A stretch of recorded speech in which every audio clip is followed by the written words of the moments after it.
Can anybody guess what I'm doing here? And I have no idea if this will work, and I hope it will, because this was a perfect dash piece here. This was one I got out of the junkyard, and I'm gonna be so sad if it doesn't work.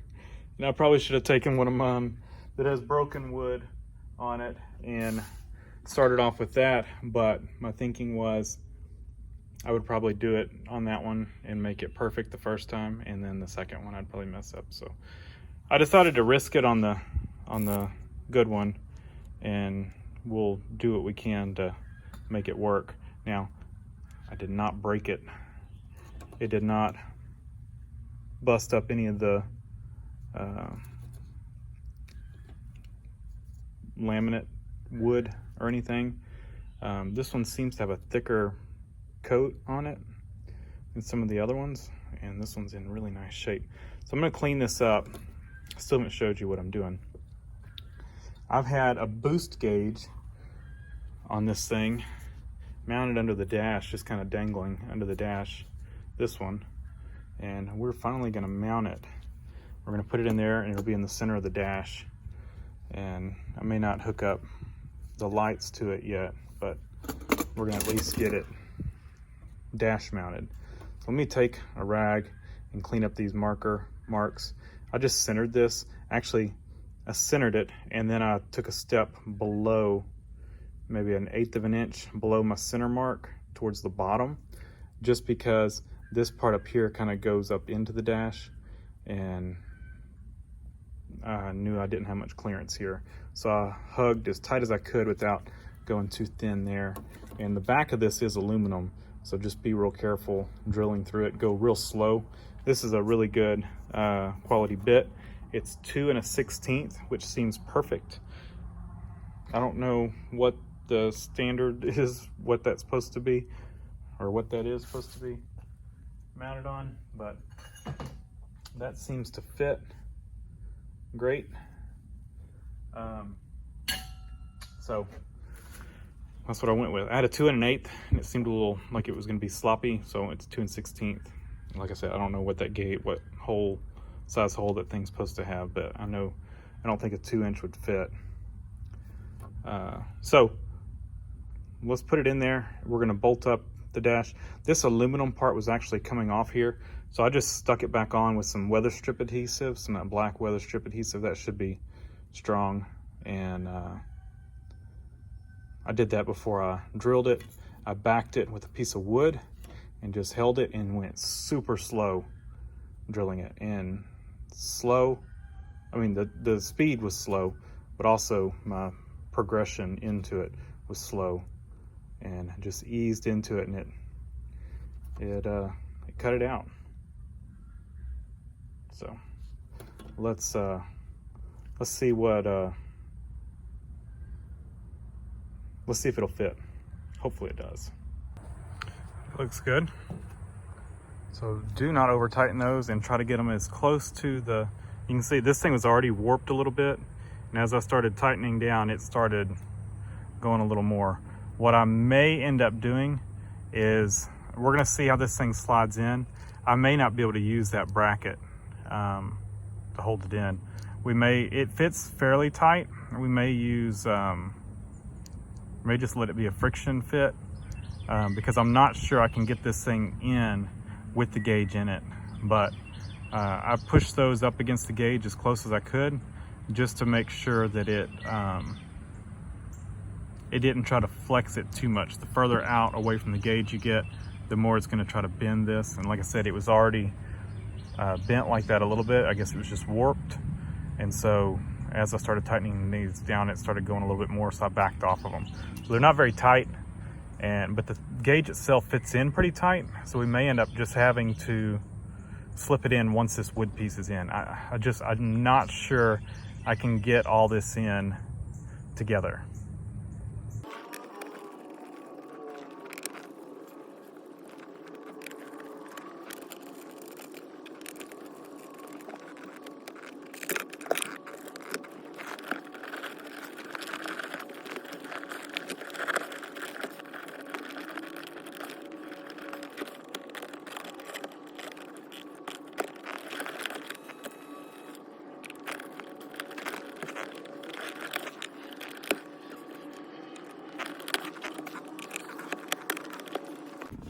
All right, got the old one out. Like I said, you got to tilt that thing to get it in and out. And so that's going to be the hard part, trying to get it in with. It's not going to be possible. Now, we possibly could put the bracket on after. So let me see, and it was just finger tight. So it's not doing a whole lot. We may just leave it friction fit. We'll see. And so I haven't found the best way to get that thing out. Seems like every time I do it different. And that way seemed to work the best. So pop it out at the bottom. And your switches have these little tabs. And you can't get in there really to push them in, especially on the bottom. But if you pop that panel out just a little bit, then you can get a flat blade in here and pop the bottom of the switches out. Once you do that, you can kind of, I was trying to push in the top, but but you can't really get to the, it's hard to get to the outer ones, these over here, because of these screws. So what I did there, once you get the bottom out, you can kind of wiggle and push the switch out from the bottom. So worked pretty good. So let's put this panel in.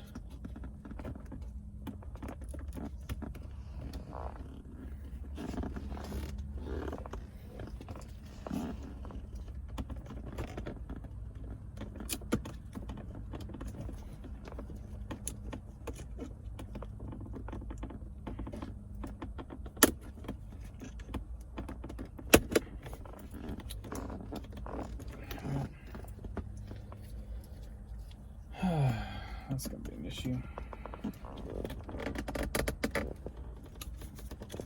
So let's do this.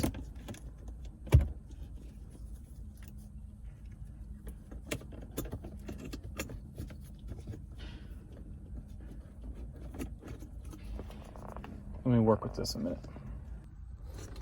It's taking lots of wiggling. I took there's a post back there, and mine has been broken out already.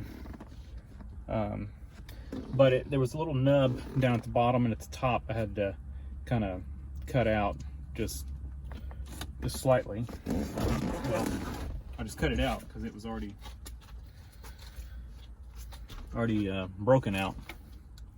But I've lost my knife, which I was using to push these tabs in, and I just kind of worked it around, and it put a little scuff right there, but that'll come right out.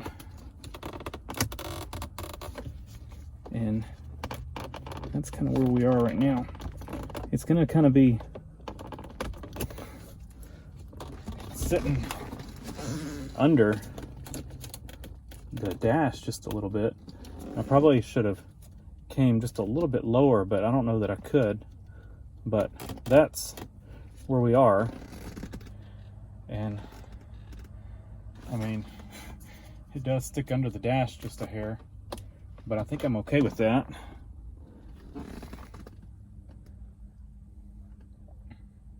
I think it looks good. And like I said, you might could hug this way just a little bit, but I mean, you saw how thin it was right there. There wasn't much left, and you're not going to clear. The gauge is too big to fit. The only thing, it'd just be less pushed up under there,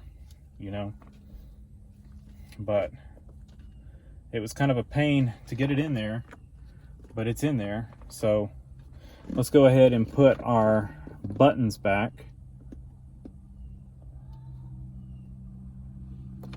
I gotta remember which one goes where. You can look at the plugs and tell though. This one goes here. This is for the lights.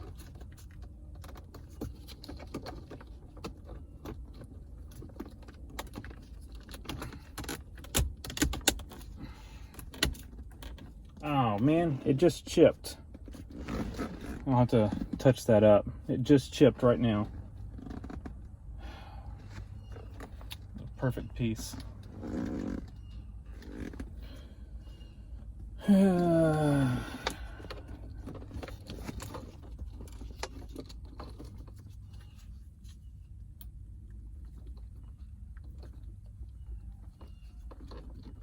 All that. Get all that done, modify it, all that, and it chips when I go to put the switches in.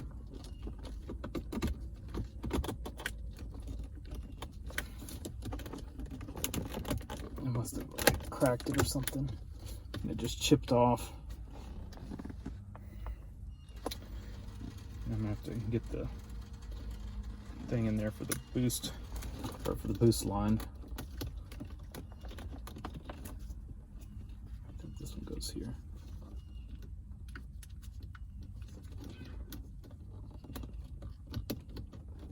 I forget which ones go where.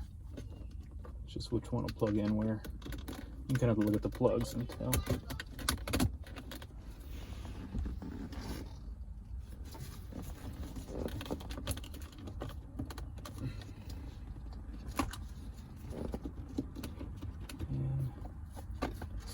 Here.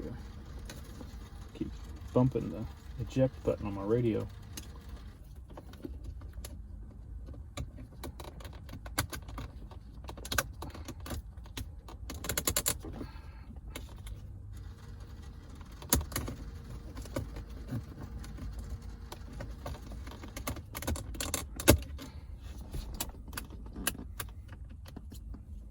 And I mean, I'm not putting a thing on the back of it.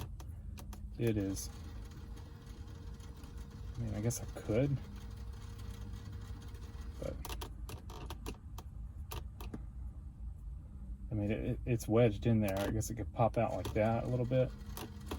That thing keeps hitting the button. What do I want to do? I guess I'll put the back on it. I mean, we're probably never taking this panel back out. As much of a trouble as it was to get in there, it's probably going to stay there. Now I think my boost line is probably not long enough to reach. I'll have to see if I can get some slack under the hood and get it over there. But let me put the bracket, see if I can get the bracket on it. But I think I'm going to stop for today. I'll pick this up tomorrow, but that's what it, there's where we are. Just a hair under the dash. But like I said, not much I can do. And it's the smallest boost gauge I could find. All right, let's see.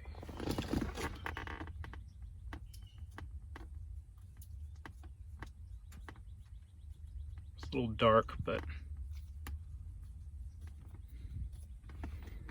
looks better than the light colored. All right, we just need to put our bracket on. I'm gonna try to get that on there. And then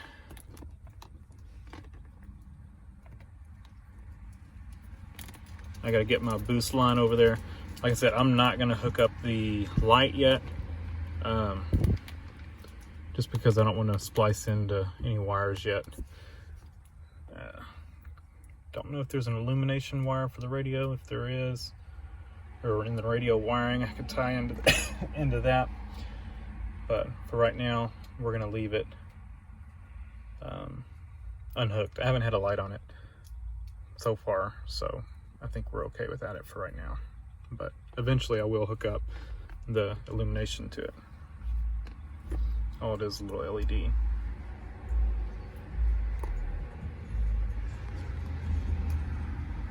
And it's installed. So I went ahead and put the bracket on it. Let's see.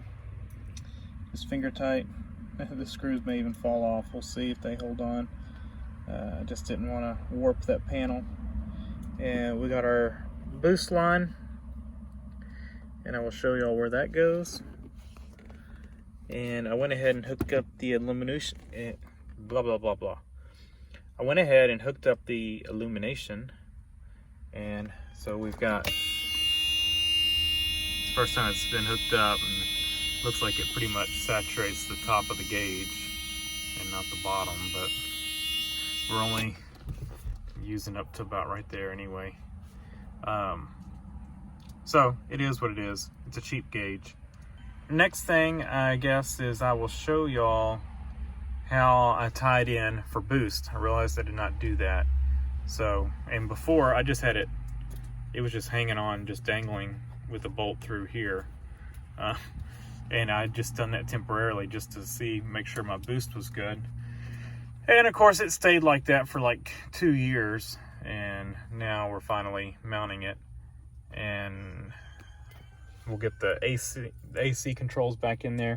I went and grabbed the panel I got out of the junkyard. It's got one crack right there, but other than that, it's in great shape. So we'll put that in place, and that's really, once we clean it up, that's really gonna make this look nice.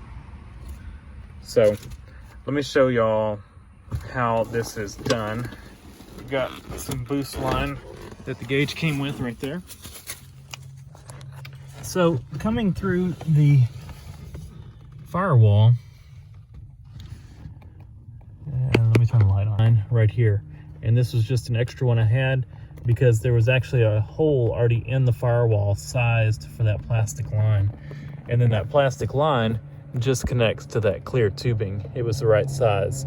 So this plastic line is just, like I said, just an extra piece of vacuum line, the hard vacuum line that comes on these cars. And that just made it go through the firewall easily.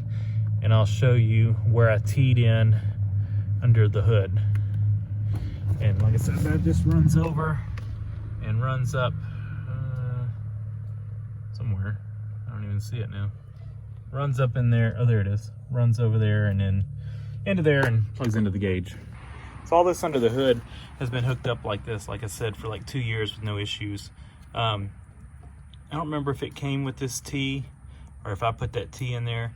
There's the T and there's our clear line, and then it just hooks into that plastic line that's right there and runs to the firewall. And so this is the line that goes to the Alda, and then it comes over on my car. I've got it running straight over to the intake manifold because I have the boost protection solenoid thing bypassed because mine's no good, it leaks. And so mine is bypassed. That's why I've got the gauge, so I can make sure that we don't get any overboost scenarios. And so far it's been fine.